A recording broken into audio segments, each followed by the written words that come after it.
आज के खास प्रोग्राम में, जिसका नाम है आओ बात करते हैं आपसी, कैसे बनेगी हमारी नगरी झांसी।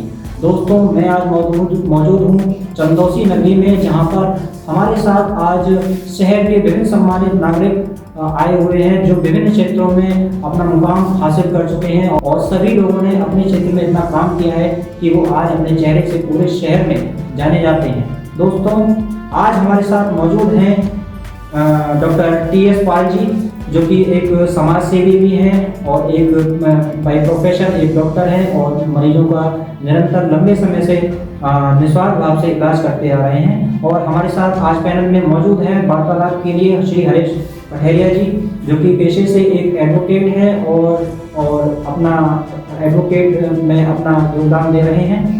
और इसी के साथ साथ हमारे जो तीसरे मेहमान हैं वो हैं डॉक्टर दीपचंद अग्रवाल जी। ये भी डॉक्टर साहब पेशे से एक डॉक्टर हैं और जनहित में मरीजों का इलाज करते हैं। और हमारे आज जो चौथे मेहमान हैं डॉक्टर जयशंकर दुबे जी, ये एक कवि भी हैं और एक समाज सेवी भी हैं और जनता में बहुत लंबे समय से चंदौसी में सभी लोग अपना योगदान दे रहे हैं और अपना कार्य निरंतर निस्वार्थ भाव से कर रहे हैं। तो आज हमारा जो इस प्रोग्राम को करने का जो एजेंडा है वो ये है कि जो हमारी जो चंदौसी नगरी है उसको हम देख रहे हैं कि जो चुनावी मुद्दा है, जो लोग घर घर जाके प्रत्याशी अपना प्रचार प्रसार कर रहे हैं, हर कोई कह रहा है कि हम चंदौसी नगरी को झांसी बना देंगे, लेकिन उनके पास प्रॉपर कोई एजेंडा नहीं है कि ये कैसे होगा, कब होगा, कोई निश्चित समय नहीं दे रहे हैं, कोई निश्चित रूपरेखा नहीं बनाई है। बिना किसी रूपरेखा के वही फिर रहता है वोटर के मन में कि किस तरीके से वो लोग करेंगे। इस पर आज हम चर्चा करने जा रहे हैं।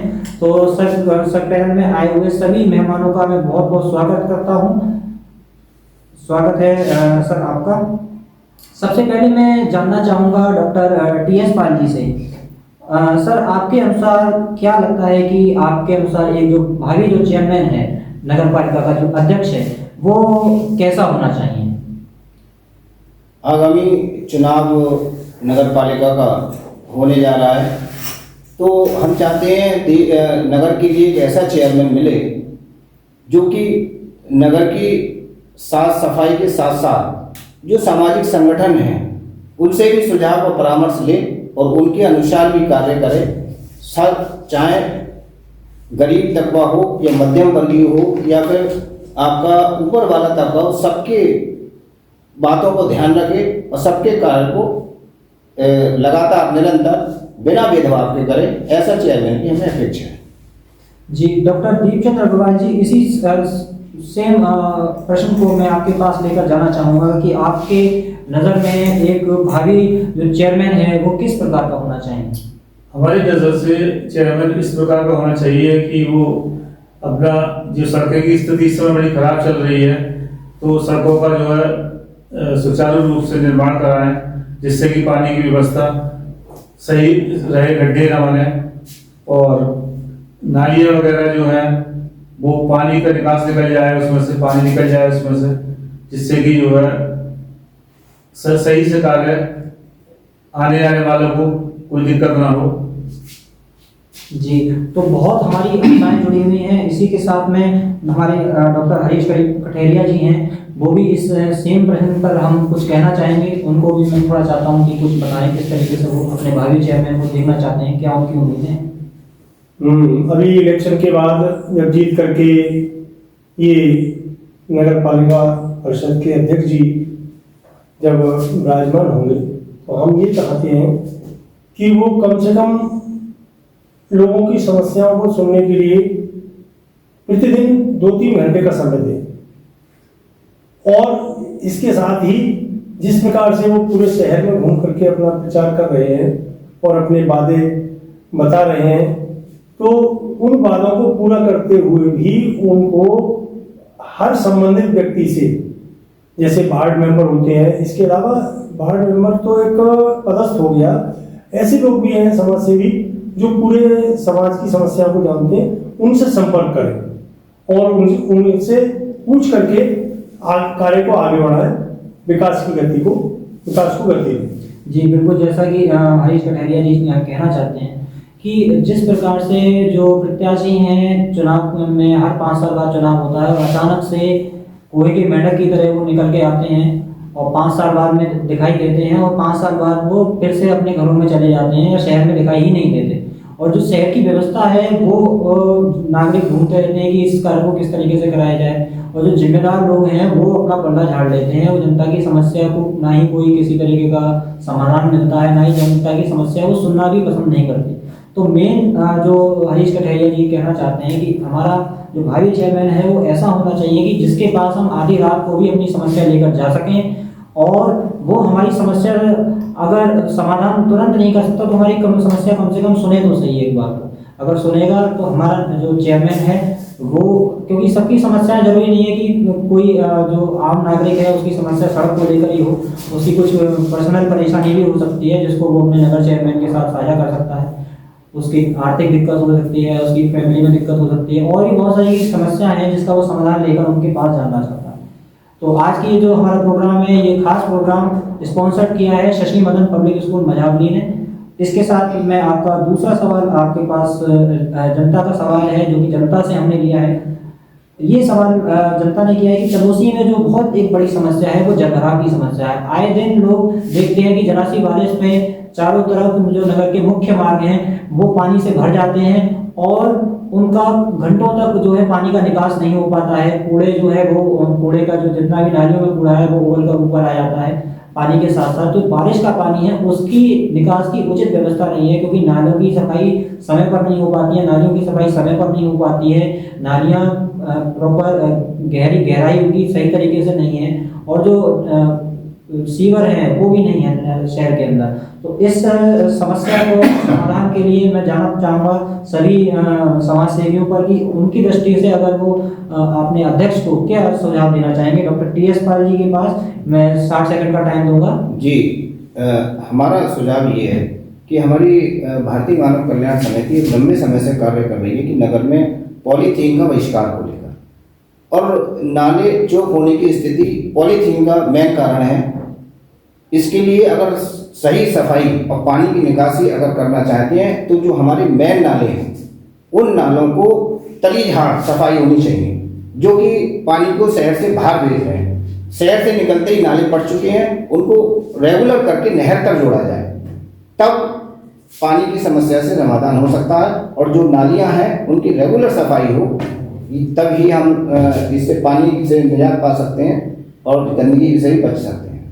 इसी प्रश्न को मैं डॉक्टर जयशंकर दुबे जी के पास ले जाना चाहूँगा कि उनकी दृष्टि में इस जलभराव की समस्या का समाधान किस प्रकार किया जा सकता है। जी, मेरा मानना है और मैं ये जहाँ तक आश्वस्त होकर कहना चाहूँगा और बड़े विभागी से कि जलभराव का एक बहुत ही सूक्ष्म सरल उपाय ये है कि बरई की पुनिया सोत नदी जिसे कहते हैं, वहां से हम कैथल गेट की पुनिया तक 10 फीट कच्ची मिट्टी की खुदाई कर दें जी और कैथल गेट की पुनिया से सलीम की पुनिया तक जी 5 फीट इस नाले की मिट्टी निकाल दी जाए तो कहीं शहर में एक बूंद पानी रुकने वाला नहीं है।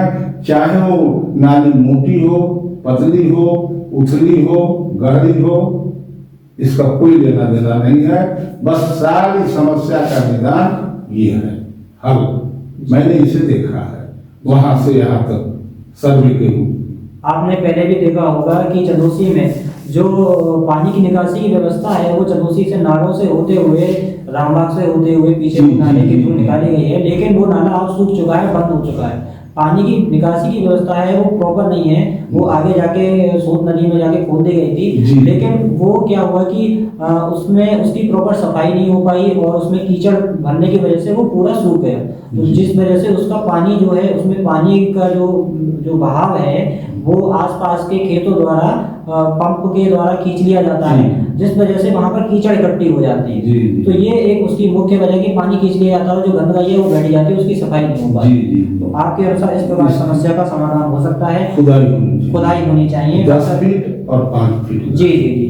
और डॉक्टर हरीश कठेरिया जी से मैं इसी प्रश्न का उत्तर देना चाहूँगा कि उनके अनुसार जल भराव की समस्या नगर के अंदर जो व्यवस्था है उसको किस प्रकार सुदृढ़ किया जा सकता है। जी, जहाँ तक मैं समझता हूँ, मैंने एक अधिवक्ता के रूप में तहसील पर बैठ करके जब भी तहसील दिवस होता है तो मैं कम से कम 3-4 बार वहाँ एक प्रार्थना पत्र दे चुका हूँ शिकायत का। जल भराव की समस्या हमारे अच्छे मार्गों पर जहाँ की गुब्बारा है, अच्छे मार्केट में इस तरह से होती है, तो मैंने उनसे कहा कि इसमें यहाँ रेन वाटर हार्वेस्टिंग प्लांट्स बन सकते हैं। अब उसके गंदे पानी के नहीं बनते हैं, जो पानी भरता है उस पानी को आप कहीं और ले जा करके उसे रिचार्ज करने के लिए, भूजल रिचार्ज करने के लिए उसको, जैसे कंपनी बाग जैसी जगह है, यहाँ बड़े बड़े रेन वाटर हार्वेस्टिंग प्लांट बनवाए हैं। जैसे हमारे स्कूल RRK में बहुत बड़े बड़े रेन वाटर हार्वेस्टिंग प्लांट हैं। RRK का पानी कहीं बाहर नहीं जाता है, इतने बड़े विद्यालय का पानी कहीं बाहर नहीं जा सकता। तो मैं समझता हूँ अगर इस तरह के रेन वाटर हार्वेस्टिंग प्लांट्स शहर में 10, 12, 15 जगह बना दिए जाए तो ये समस्या ही खत्म हो जाएगी। दूसरी बात मैंने सूरत में देखी थी, सूरत जो हमारा सबसे खूबसूरत शहर है, कि वहाँ जो उनका जो जितने भी उनके वर्कर थे उनके पास एक जालीनुमा बहुत बड़ा वाइपर जैसा होता था और मशीनों में भी लगा हुआ था। तो वो जहाँ नाली होती है उसमें वो लगा देते थे और कुछ जितनी भी उसमें पॉलीथीन या कोई भी चीज कूड़ा करकट होता था वो सब फंस करके उसमें आ जाता था और वो गाड़ी में डाल देते थे। नालियों पर जाली की व्यवस्था जो होती है तो बहुत अच्छा उसका एक हो जाता है कि पॉलीथीन से ज्यादा कोई भी चोक नहीं कर रहा है नाली नालों को। मिट्टी तो बाद में आती है, मिट्टी की सफाई भी हो जाती है, लेकिन पॉलीथीन हर घर की समस्या है। ऊपर से सब्जी का छिलका उसमें डाला और ऊपर से टपका दिया, नाली में गया, वो नाली से नाली में चला गया और नाला चौक हो गया। तो ये थोड़ी सी एक तो प्रतिबंध होना चाहिए। डॉक्टर साहब के शब्दों में कहना चाहूँगा कि पॉलीथीन बहुत बड़ी समस्या है। जी बिल्कुल, जिस प्रकार से ये पॉलीथीन की समस्या नगर में है, बल्कि पूरे देश में है, पूरे विश्व में है, और इसका लगातार प्रशासनिक स्तर पर और नगर पालिका के स्तर पर विभिन्न प्रकार के अभियान चलाकर इसका निवारण करने की इसको कोशिश भी की गई है, पॉलीथीन को बैन भी किया गया है। लेकिन फिर भी अभी भी हम देख सकते हैं कि पॉलीथीन जो है हर तरफ जो है हमको दिखाई देता है, चाहे वो नालियाँ हो, डस्टबिन हो, हर जगह हमको देखने को मिलता है, यहाँ वो पड़ा रहता है।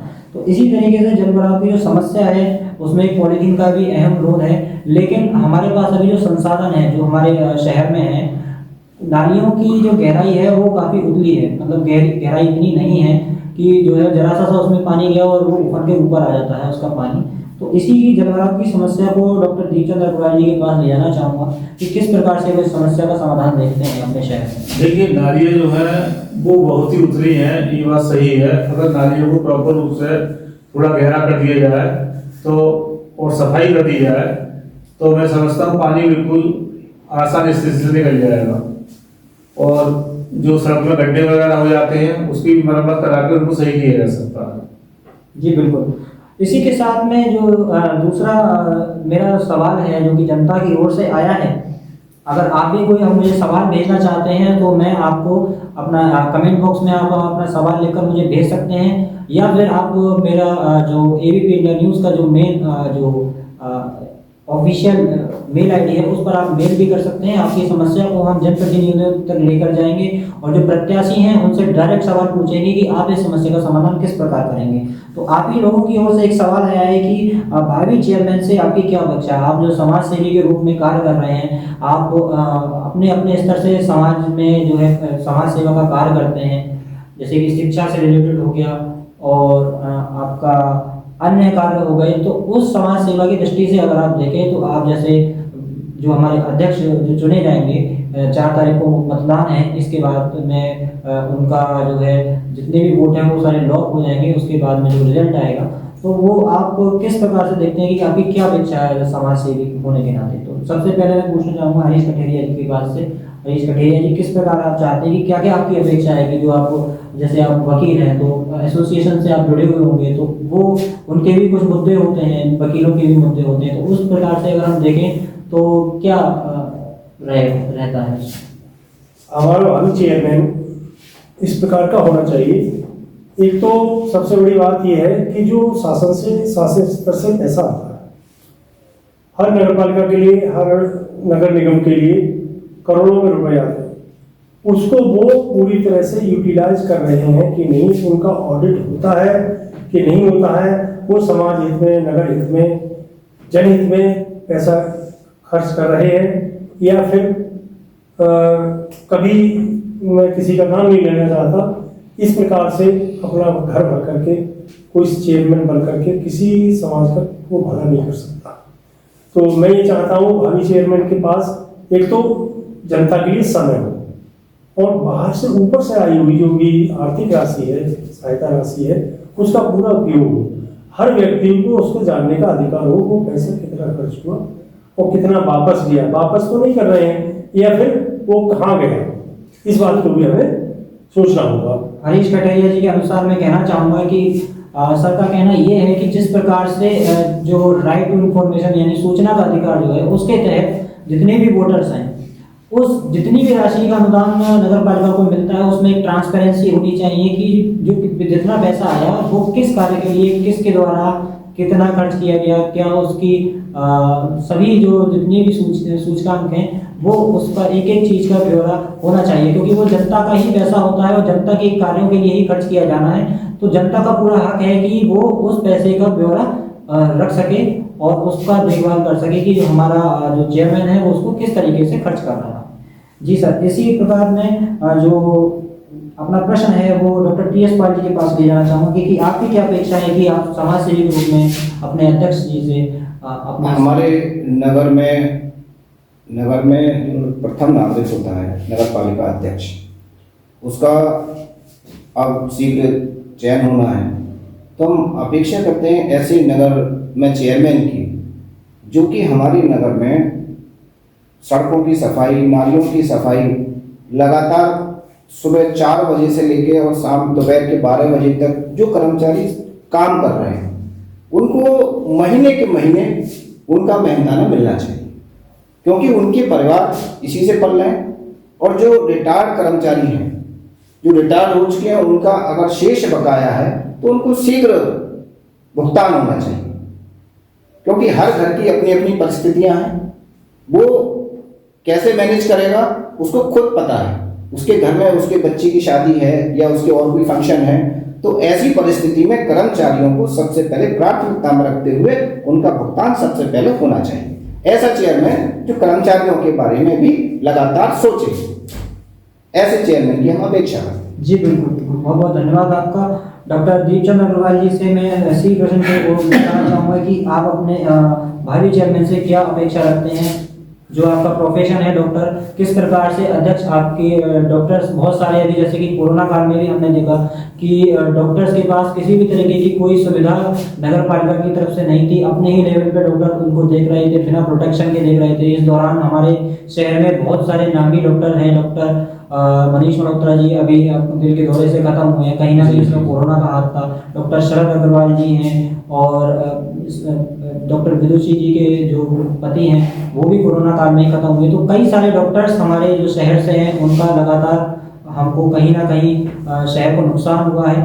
तो आप डॉक्टर पेशे से जुड़े हुए हैं, तो आप क्या चाहेंगे कि आपका जो नगर पालिका का अध्यक्ष है वो किस तरीके से आप लोगों को मदद कर सकते हैं? देखिए, मैं तो यही कहना चाहूँगा कि समाज में जब बारिश का समय आता है तो पानी भर जाता है गड्ढों में, उससे मच्छर वगैरह बीमारी फैलती है, इससे मलेरिया वगैरह फैलता है और एक महामारी के रूप ले लेता है, जिसका कि नगर पालिका को चाहिए कि सफाई रखे।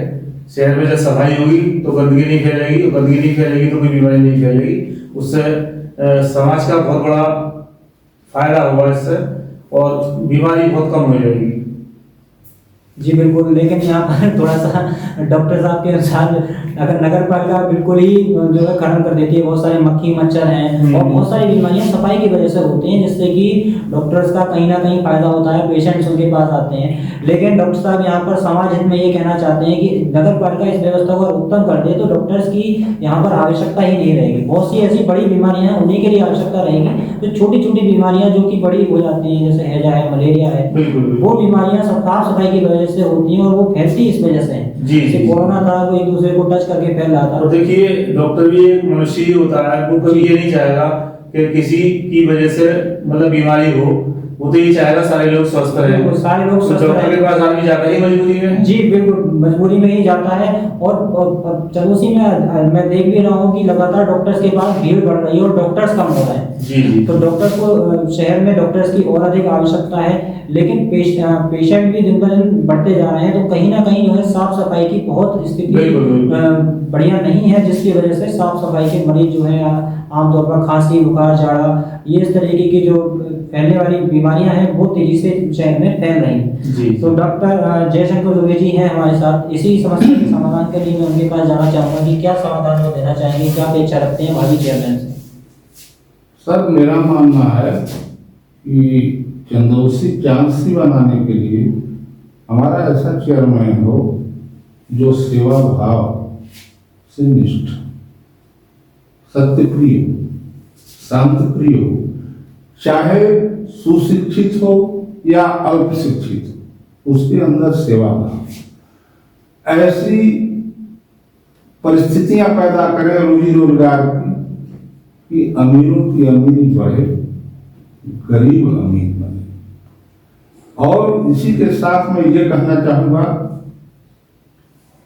कि चांद से चंदौसी जब ही बनेगी जब चेयरमैन खुद को ईमानदार और जो ऊपर से अनुदान आता है जब वो लौट जाता है तो दिल दुखता है।